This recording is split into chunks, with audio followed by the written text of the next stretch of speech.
Assalamualaikum warahmatullahi wabarakatuh. Bismillahirrahmanirrahim. Innal hamdalillah nahmaduhu wa nasta'inuhu wa nastaghfiruh wa na'udzu billahi min shururi anfusina wa min sayyiati a'malina may yahdihillahu wala mudhillalah wa may yudlilhu wala hadiyalah. Asyhadu an la ilaha illallah wahdahu la syarikalah wa asyhadu anna Muhammadan abduhu wa rasuluh. Allahumma fassalli wa sallim ala nabiyina Muhammadin wa ala alihi wa ashabihi wa man tabi'ahum bi ihsanin ila yaumiddin. Amma ba'du. Qala ta'ala fi kitabil karim, a'udzu billahi minasyaitonir rajim. Qalu subhanaka la ilma lana illa ma 'allamtana innaka antal alimul hakim. Wa qala a'udzu billahi minasyaitonir rajim. Yarfa'illahu alladziina amanu minkum walladziina utul ilma darajat. Wa qala Nabi sallallahu alaihi wasallam man salaka tariqan yaltamisu fihi ilman sahalallahu lahu tariqan ilal jannah. Shadaqallahul adzim wa sadaqa nabiyul karim. Hadirin kaum muslimin, Bapak Ibu jamaah yang dirahmati Allah taala, puji syukur kita haturkan kehadirat Allah. Mudah-mudahan seluruh rangkaian ibadah kita sekecil apapun selalu diridhoi dan diterima oleh Allah Subhanahu wa taala, dapat menghantarkan nanti saatnya kita kembali ke hadiratnya dibaringi mati dalam keadaan husnul khotimah, jauh daripada su'ul khotimah. Amin ya rabbal alamin. Salawat salam kita haturkan kepada baginda junjungan kita, panutan kita, Nabi Agung Muhammad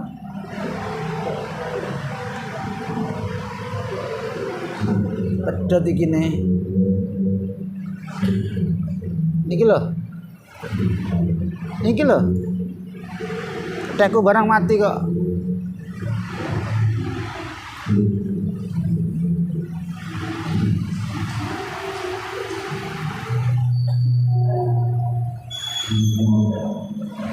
Mati kabeh. Mati.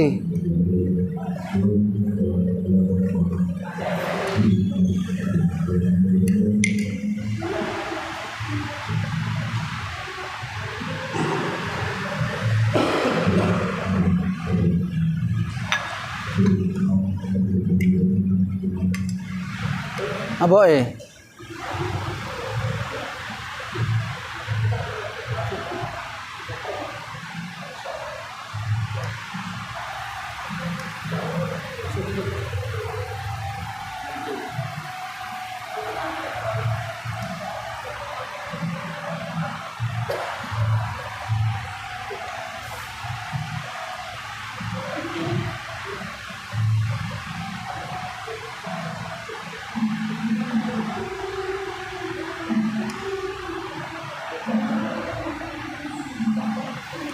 ale nggon be ale kene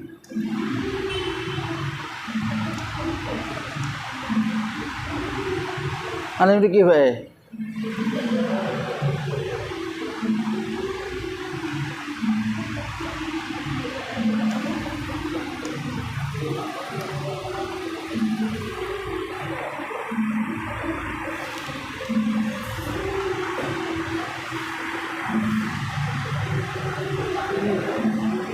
boten.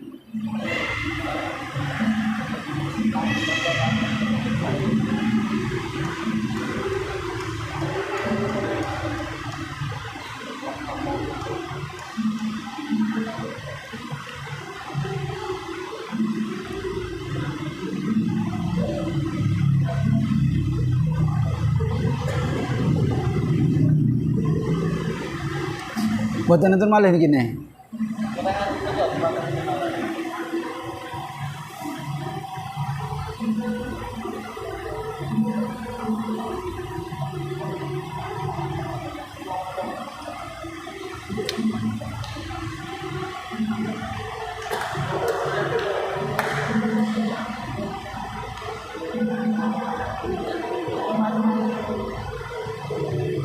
Iki nek ana malih.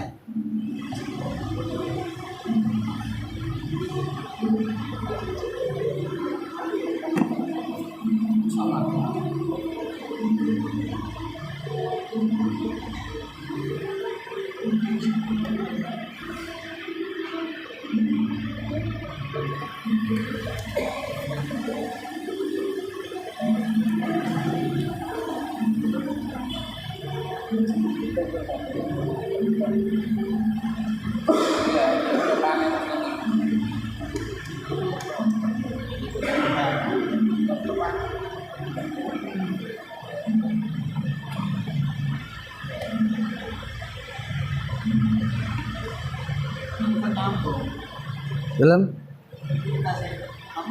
napa pedot ya.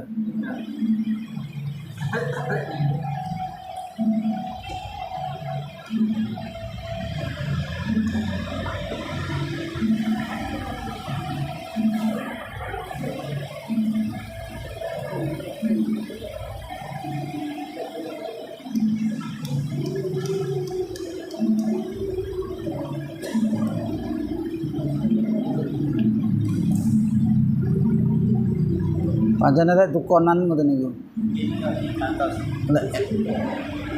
Api lek ngrakit dhewe.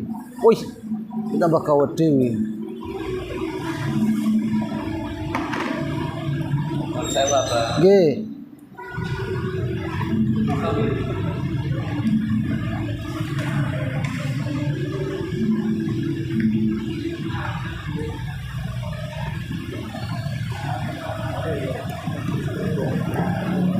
Lah iki sip.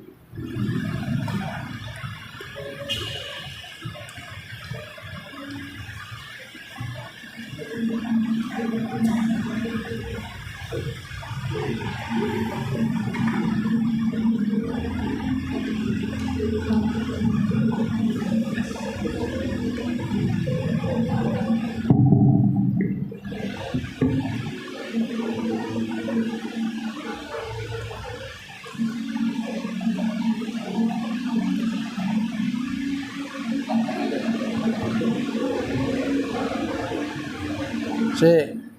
Tekuk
Baiklah, hadirin kita lanjutkan. Kita masuk ke dalam bab yang baru lagi, yaitu bab menerangkan tentang apa keutamaan fadlul, ini keutamaan al-masjid, jalan ilal masjidi, ke masjid. Jadi bab ini menerangkan keutamaan berjalan menuju masjid untuk berjamaah atau beribadah salat.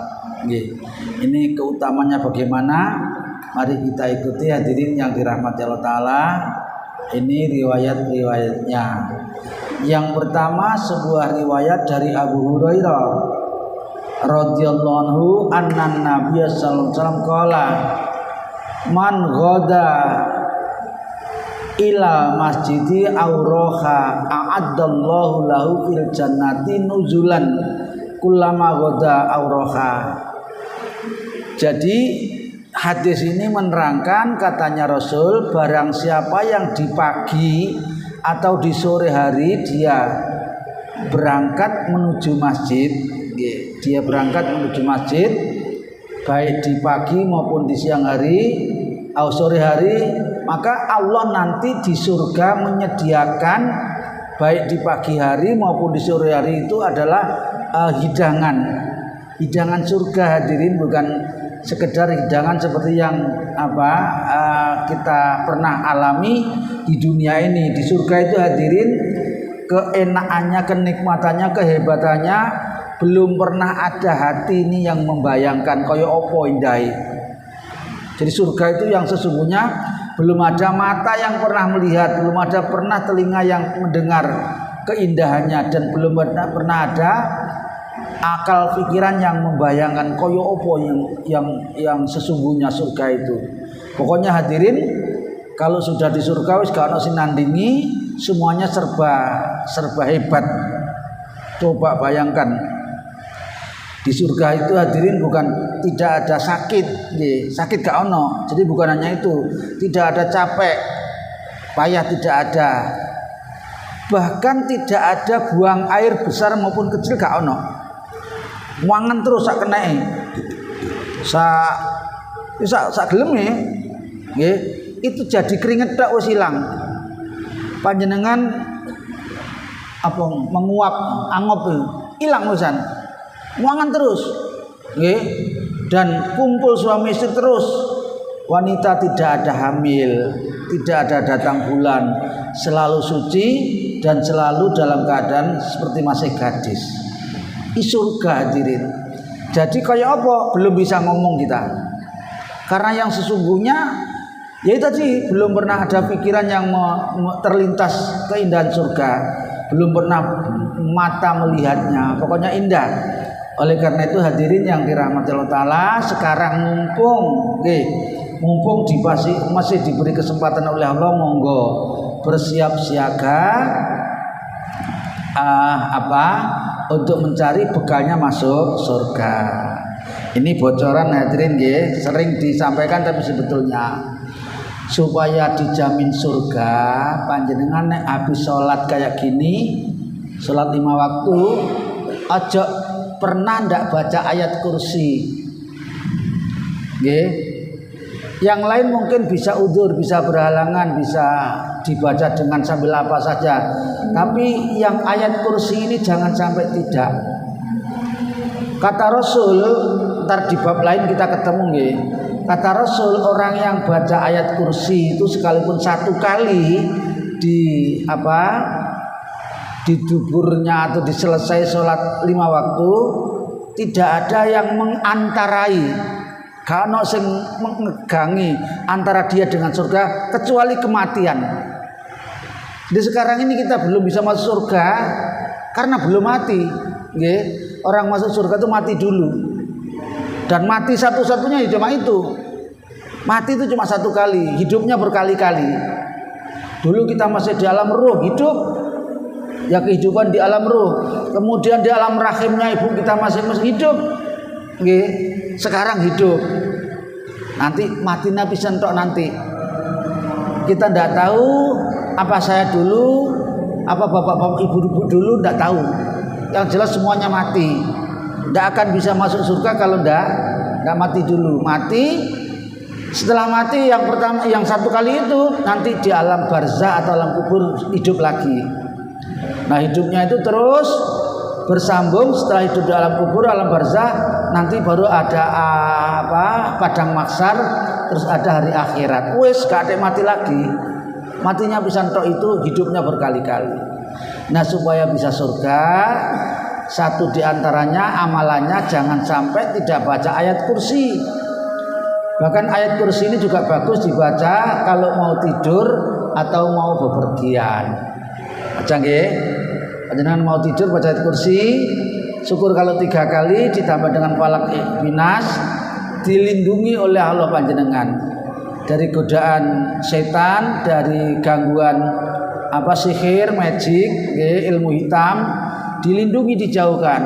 Bisa-bisa kembali kepada yang mengirim. Didoakan terus oleh malaikat. Makanya lek iso mau tidur itu wudhu dulu, wudhu seperti untuk sholat, terus baca tadi itu, terus baca doanya tidur.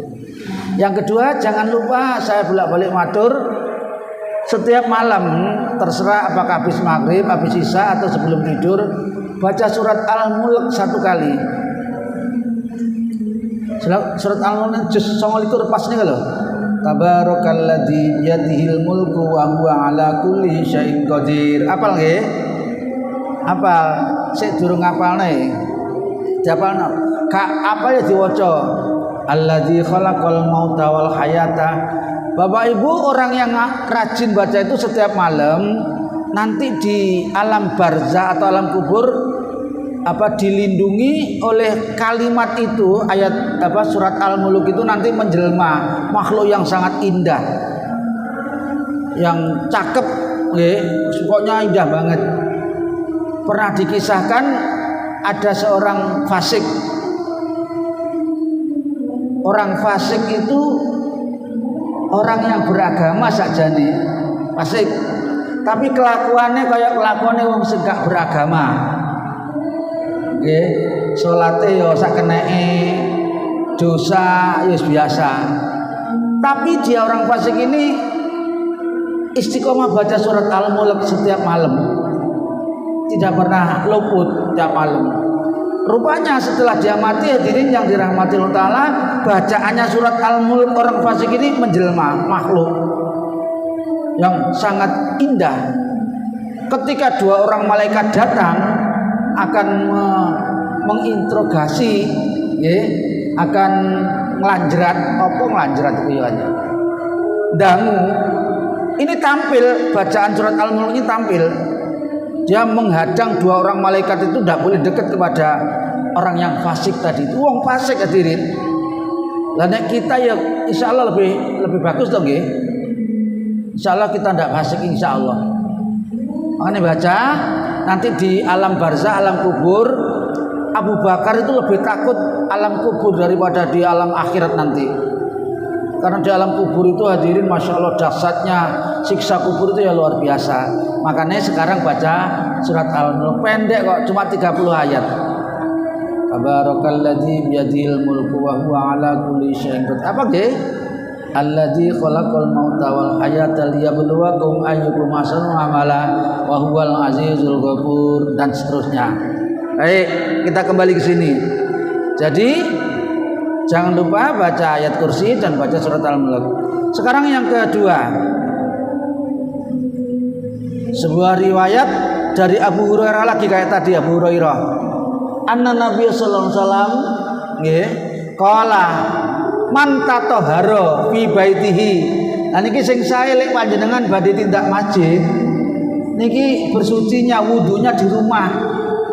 Sing apik nggih. Dene kok batal wudu lagi di masjid tidak apa-apa. Tapi sing apik bukan berarti kalau wudu di masjid tidak apik ya, tapi luwih apik wudu teko omah. Sumamado ila baitin min buyutillah, kemudian berangkat di rumah Allah yaitu masjid ini. Dari rumah sudah siap sholat berangkat. Malah hadirin nggih yang dirahmati Allah Taala, lek pomone jarake adzan kali qomat iku suwe. Jarake nggih suwe, minimal seperempat jam ngoten. Sing apik salat sunat niku nang omah, sing apik. Sing apik di rumah. Cuma karena kita khawatir kalau ndak nutut, nggih, ndak nutut, maka salat nang masjid rapopo. Ya oleh-oleh. Apa keuntungannya kalau sholat di rumah? Sholat sunnah itu sholat apa saja, sunnah apa saja, sing apik di rumah. Nggih, cuma karena kita numai ado-ado, lek sholat sunnah nang omah takut kalau telat, nggih, telat. Jadi boleh. Makanya lek iso itu mau ke masjid ini sing rada awal. Nggih. Jadi misalnya maghrib ini 5:30 misalnya. Dengan jam 5 seperempat terus sedang bersih di rumah, terus sholat wae, nanti azan berangkat ke sini, qobliyahnya di sini. Ngaten nggih. Oleh karena itu hadirin yang dirahmati Allah Taala, kembali sing apik bersuci itu di rumah. Terus berangkat ke masjid liyaqdo faridatan min faraidillah, untuk melaksanakan perintah-perintah Allah terutama sholat. Kanat khutuwatuhu, maka setiap langkah kakinya menuju masjid ini ahadaha, salah satunya tahuttul khotiatan, menghapus dosa dan kesalahan sing kiwa. Wal ukhra, yang lain yang kanan turfa'u darajat. Jadi orang yang berangkat menuju masjid itu setiap langkah kakinya, sekalipun panjenengan tidak melangkah karena naik kendaraan, itu dihitung seperti orang melangkah. Wallahu alam ya apa Allah ngitungnya. Tetapi langkah kaki kanan itu mendatangkan pahala dan derajat yang tinggi. Orang semakin sering ke masjid untuk sholat ya, bukan nang masjid untuk selain sholat. Untuk sholat, maka di mata Allah panjenengan derajatnya tinggi. Kemudian kaki yang kiri menghapus kesalahan dan dosa. Lek kita punya salah dosa, dengan berjalan menuju masjid itu, lek sudah bersih keadaannya, maka menghapus salah dan dosa. Wallahu a'lam bishawab. Ngerti nggih? Baik, satu lagi dulu. Yang ketiga, Wan Ubay bin Ka'ab iki rada dawa niki. Rajulun qala kana rajulun minal ansarila a'lamu ahadan ada minal masjidi. Katanya Ubay bin Ka'ab, kan kula omong mawon, kula cerita kula terang mawon. Katanya Ubay bin Ka'ab ada salah seorang laki-laki dari sahabat Ansor. Sahabat Ansor itu sahabat asli Madinah yang menolong Rasulullah dan para sahabat ketika hijrah ke Madinah dulu. Ini rumahnya sangat jauh dari masjid. Jauh, paling jauh. Kalau sing luwih teko iki rajulun iki. Kemudian ada salah seorang orang yang rumahnya dekat dengan masjid bilang lahu kepada orang yang rumahnya jauh dari masjid itu, lau staroita khimaron tarkabuhu. Katanya orang yang rumahnya dekat dengan masjid itu, mbok iya kamu beli khimar. Khimar itu salah satu jenis kendaraan waktu itu, binatang nggih. Khimar itu lek mriki zebra itu, kayak zebra itu. Khimar. Ada khimar, ada begol, bisa kuda, bisa onta. Mbok kamu beli itu, kata orang yang rumahnya dengan masjid, supaya kamu kalau ke masjid waktunya panas tidak kepanasan. Lek waktunya malam kamu tidak khawatir kena binatang-binatang melata. Kalau payah ya bisa tertolong. Apa jawabnya? Kata laki-laki tadi itu, ma yasuruni an manazili ila jambil masjidi, ini uridu ayaktubali masyaya ilal masjidi. Katanya disuruh beli kendaraan itu, dia bilang saya tidak suka rumah saya dekat dengan masjid atau tetap jauh dari masjid tapi kendaraan, pakai kendaraan. Tidak suka saya suka rumah saya tetap jauh dari masjid dan saya jalan kaki. Kenapa? Orang ini tahu kalau Rasulullah pernah menerangkan setiap langkah kakinya menuju masjid itu diganti pahala yang hebat oleh Allah Subhanahu wa taala. Ketika orang yang rumahnya dekat dengan masjid tadi diberitahu oleh orang yang rumahnya jauh dari masjid, Rasul mendengar. Apa kata Rasul? Qad jama'allahu laka dzalika kulluhu. Allah melipat gandakan pahalamu, katanya. Katanya Rasul, Allah mengumpulkan pahalamu yang nanti kamu di surga akan ditempatkan di istana surga yang sangat tinggi. Coba, nggih. Saniki niku kalau kadang-kadang ya batin nggih. Ayo mae wong deket-deket masjid lho. Deket rumahnya mlaku pirang langkah wis teko. Mana gak patene masjid. Bahkan ada yang belas ndak sama sekali. Deket rumahnya. Iku ngen kula lek mriki insyaallah mboten. Insyaallah mboten nggih. Mboten patek beda. Nek banyune mati, PDM mati, sing paling dhisik nang masjid dhek engko. Ya saya ngeten. Nggih. Karena itu kata Nabi, beruntunglah orang yang rumahnya jauh dari masjid tapi dia sergap nang masjid. Beruntung. Nggih. Calon bahagia di surga. Dan celakalah orang yang rumahnya dekat dengan masjid tapi ora tahu. Niki nggih enten. Oh, mosok to. Lah iso aja nggih. Anak-anak kita diajak. Tapi wong anak niku kadang-kadang nggih angel eram nggih. Mudah-mudahan nanti diberi hidayah oleh Allah Ta'ala. Baik, sebelum lanjut ada yang perlu dibahas? Enggak, lanjut. Lanjut nggih. Baik, yang keempat sekarang. Ini. Wan Jabir radhiyallahu anhu qala khalatil biqa'u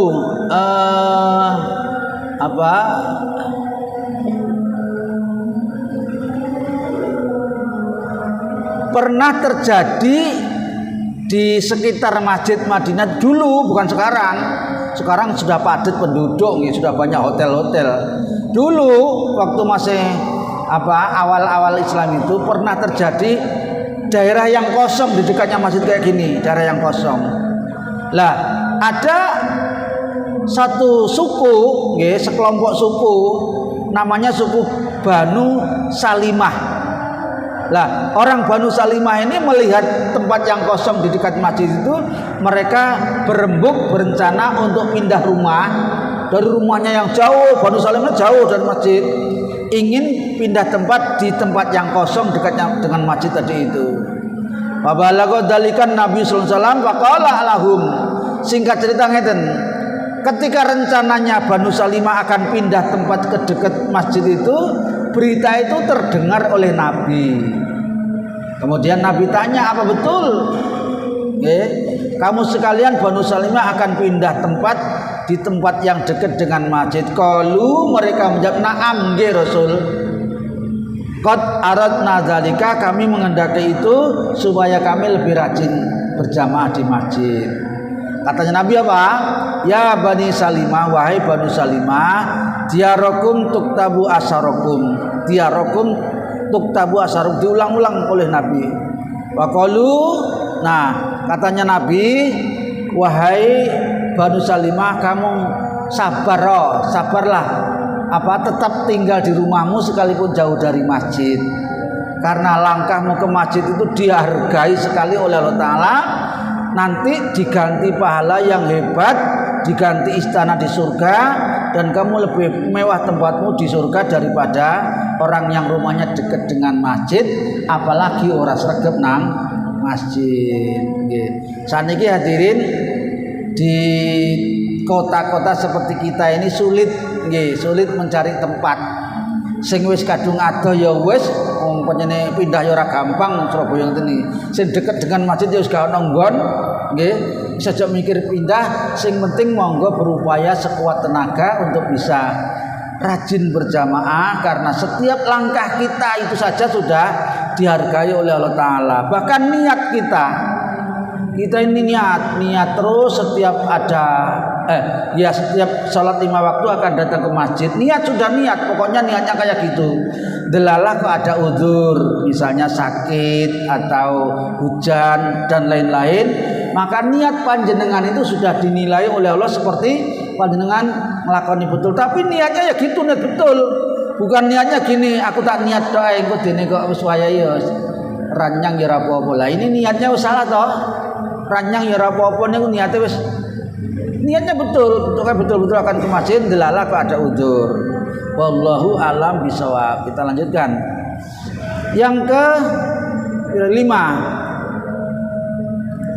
An Abi Musa, dari Abu Musa Al-Ansari radhiyallahu anhu, qala Rasulullah inna adaman nasi ajran fi sholati abadum ilaiha mamsan. Katanya Nabi, yang berkaitan dengan sholat 5 waktu, pahalanya berjamaah yang lebih besar itu adalah orang yang lebih jauh rumahnya dari masjid. Jadi hadirin, podo-podo jamaah nang masjid niku gak podo sing omahe cedhek dengan rumahnya yang jauh. Sekalipun panjenengan datanya ke masjid itu pakai kendaraan, dinilai oleh Allah Ta'ala, dan mudah-mudahan besok kendaraannya dimelokno mlebu swarga. Panjenengan sik ketemu kendaraane malih. Allah alam gitu. Kemudian hadirin yang dirahmati waladi yang tadiru sholat yang kedua kayak gini nih. Orang yang pahalanya besar di dalam berjamaah sholat itu orang yang selesai sholat bukan langsung pulang, tapi menunggu lagi masuknya waktu sholat berikutnya kayak gini nih.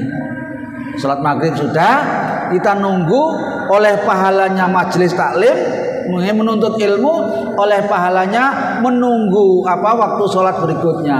Nanti ketemu hadirin riwayat yang baru, panjenengan kalau habis sholat tetap di dalam masjid, apakah baca Quran, apakah iktikaf, apakah majelis taklim, pahalanya berlipat-lipat hadirin. Majelis taklimnya itu pahalanya nanti dimudahkan langkahnya masuk surga. Kemudian nunggunya waktu sholat lagi, yang pertama panjenengan dinilai seperti sholat terus kayak gini nih. Jadi pahalanya double seperti sholat terus, asalkan panjenengan belum batal. Nek batal cepet-cepet wudu lagi, terus masuk ke dalam masjid lagi. Nang masjid ini meneng tok, pokok suci lho nggih, meneng tok nggih. Ora zikir, ora maca Quran, ora salat, nang meneng tok. Apalagi diniati, niatnya iktikaf. Panjenengan meneng tok oleh pahala. Nek menenge nang masjid nggih.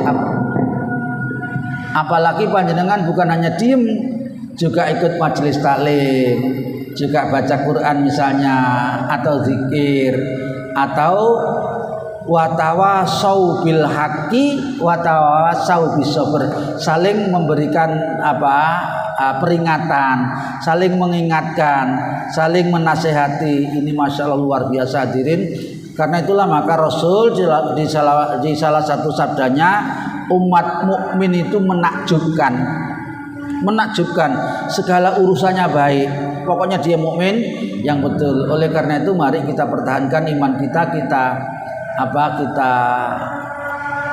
tingkatkan, jangan sampai kita muda tua muda lemah imannya. Wallahu a'lamu bishawab. Ganti yang ke-6.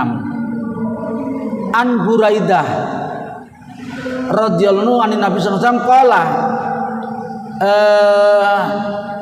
Buraidah ini pernah mendengar Rasul bersabda. Katanya Rasul ini, basyirul masaina fid dulmi ilal masjidi bin nuri tammi yaumal kiamah.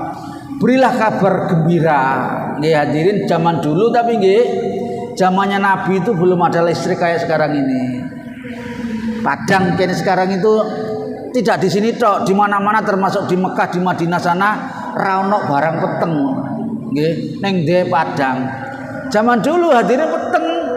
Apalagi nanti ketemu riwayat nggih, Madinah itu waktu itu banyak tempat-tempat yang masih semak belukar. Waktu itu loh ya, banyak binatang-binatang melatanya, binatang buas, banyak duri-duri yang berserakan. Jadi waktu itu maka Nabi bersabda dalam riwayat yang ke-6 ini, katanya Nabi, berilah kabar gembira. Orang yang dalam keadaan gelap gulita tetap rajin ke masjid, nanti di akhirat, di alam barzah, di alam kiamat, dia akan mendapatkan cahaya yang terang benderang, gemilang luar biasa, karena dia istiqomah melangkahkan kaki di waktu gelap sekalipun menuju kepada masjid. Mudah-mudahan hadirin, sekalipun kita tidak menangi waktu gelap, tempat kita itu sudah padang di mana-mana, nanti di akhirat pun tetap akan diberikan cahaya yang cemerlang oleh Allah Subhanahu wa taala. Wallahu a'lam bishawab. Enten malih? Lanjut ya.